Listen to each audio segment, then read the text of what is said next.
remember Thaden and I having conversations. We put together that anyone who's a cynic is basically someone who's a romantic.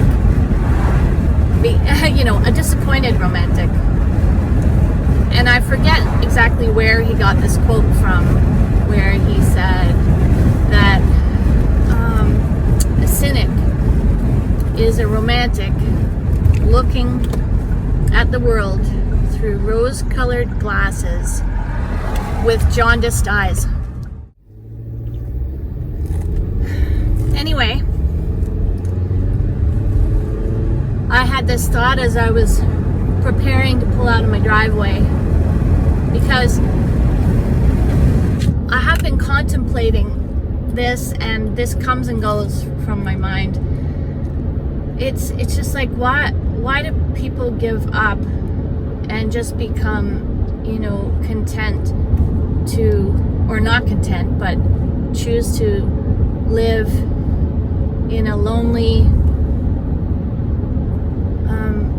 unhappy sort of existence, rather than, taking a chance on, and I'm saying there's some reasonable odds of success.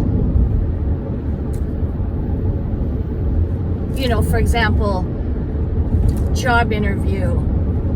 You've had lots of bad employees, but someone you really trust sends you someone who said, here's their track record. It's a good one. Do you say, yeah, I don't know. I'm just gonna continue to do it all myself.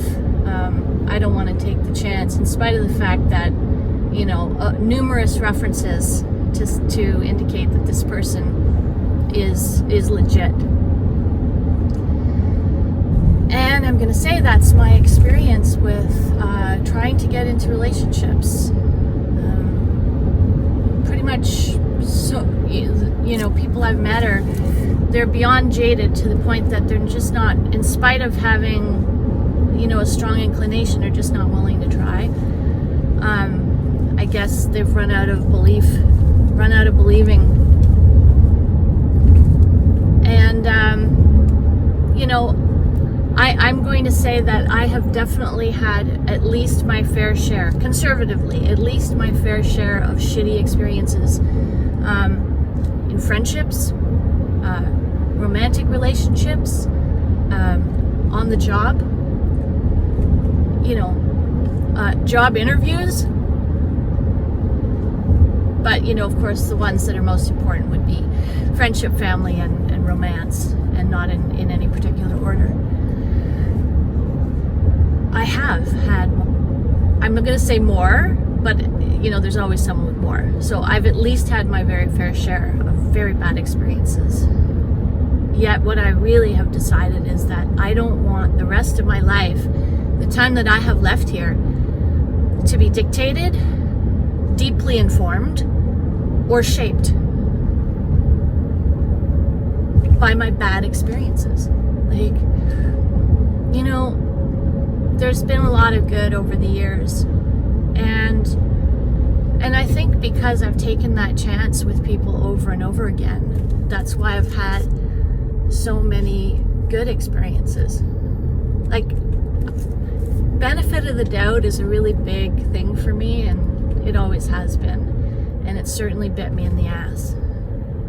Yeah. Oh yeah. Oh boy. And I get down about it, and I get cynical, and I've even, given up on the idea of a relationship for even years at a time. After my last big one, 2 years into being completely single and not having been on a date, it still felt like 10 minutes. Not long enough, and, but, then, walking the dog, I met someone who inspired me to, see myself differently and see my life differently. And that led to many more good things. That scenario didn't really turn into anything. great conversations, but it didn't turn into, anything long term, obviously. But it did lead to a lot of other things, and I can say that if that meeting on the trail hadn't happened, I don't know if I would be the me that I am today. So there was some wonderful stuff about it, and there was some heartbreak, but here I am, and I'm happier with the life that I've had since than the life that I had before. I mean, I was quite content in my aloneness. I was quite content. But the experiences that I've had since have been really vibrant. I've experienced a whole new level, in that department. So I guess that's all. It's like, is there anybody else out there that's like me? Like, am I alone? I mean, I know I have some friends.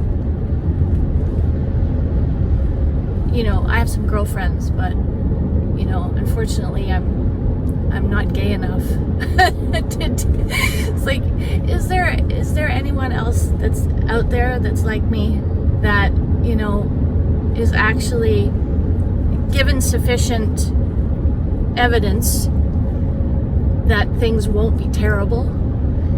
Is there anybody else out there who is still willing to try? I mean, this is something I want to get to the point with, or explore deeply with my mom's best friend, because she's over 90, and she is an inspiration, because at over 90 she's still actively alive and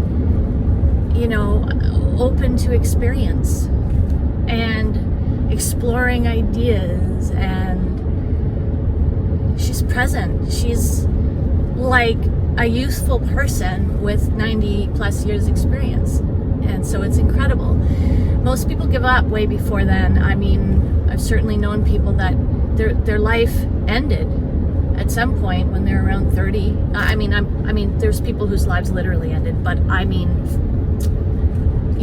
living in the same rut, in the same dingy apartment,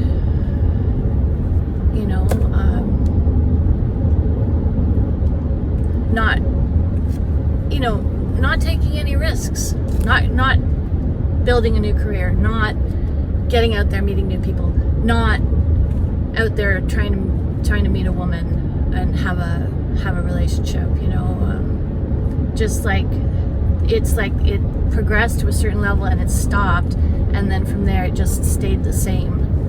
And it certainly wasn't a joyous thing, and yet it continued and it continued. And so it's like, I would really love to know what it is about her. And then also, I know a gentleman over 90 as well, up until late 80s was out at the pub dancing with whatever lady he could dance with. And man, wow, what a cool person. Again, that still alive, like actively alive, growing, open.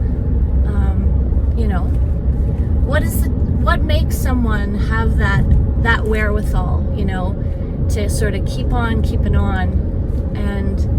And will I be one of those people? Or, I mean, I've certainly grown tired. I've grown tired and fatigued with it all. With, having to reinvent, with having to take more chances, with all these things. But so, yeah, something actually, I gave her the heads up that I want to talk to her about this. And so that's being contemplated, and this conversation will happen at some point. But one of the things she said is, like just sort of right off the bat, is that, you know, if life matters to you, then you have to adapt. You have to. And that's interesting. I'd like to unpack that a lot more, because, I mean, it would seem as if life matters, or maybe life doesn't matter to people that stop living actively, fully pursuing their joy, following their bliss, as Joseph Campbell would say.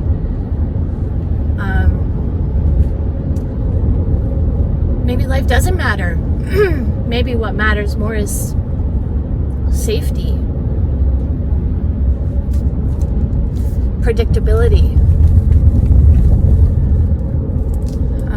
so that even if it's not a happy experience, that at least it's the same experience day after day. I don't know. For me, I don't get it.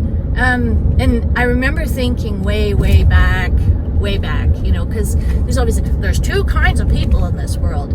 Well, there's so many different categories that you can say, well, there's two kinds of people. I don't know, but I'm going to say there's two different orientations, not people types, because there's so many different ways that we can be.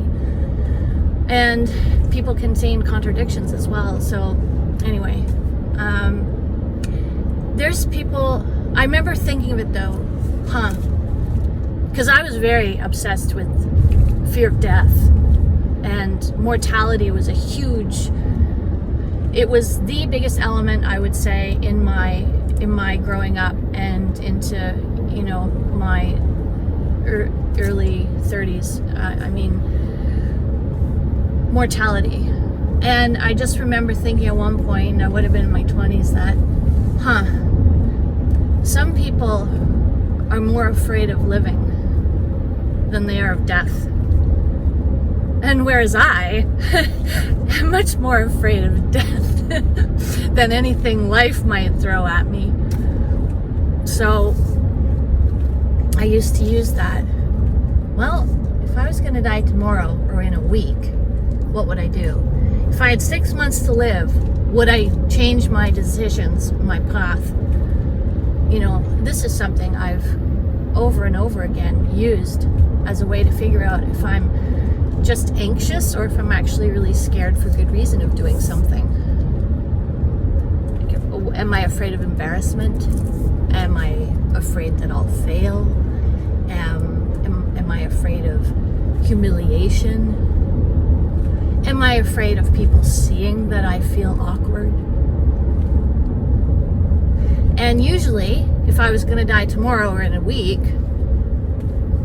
those concerns are gone. It's like, oh, okay, well, then this is something, you better suck it up, Miss Day, and get your act together and do it. Do this thing. Because you're just anxious, and you're anxious in an ego-related way. So fuck that. Go live life. Go do it. Or it's like, no, this is actually, I think, a bit dangerous, and no, I would still be scared. If I was going to die tomorrow, I'd still be scared to do this, because anyway, it's just helped me put things in perspective. And now I'm babbling. So I'm going to stop. And yeah, essentially that's it. It said also to a friend of mine a couple of years back, you can choose fear or you can choose love. If you try and straddle both, that's where things get complicated. And that's what makes life very difficult to live. Yeah, and so I've been leaning, I don't know for how long, but consciously leaning into love as much as possible. That's my orientation. I'm orienting my compass to love as opposed to fear. Because what the fuck, right? As Bobby Slack said, it's like, you're gonna be dead soon. What are you worried about? Love you, Bobby. See, all these things that you guys say to me, it stays in there, and I contemplate it, and over years. I mean, I thank you all for the wisdom that you have shared with me, and the things that you've said to me that have pushed me forward and out of my shell more and more. So, thank you. And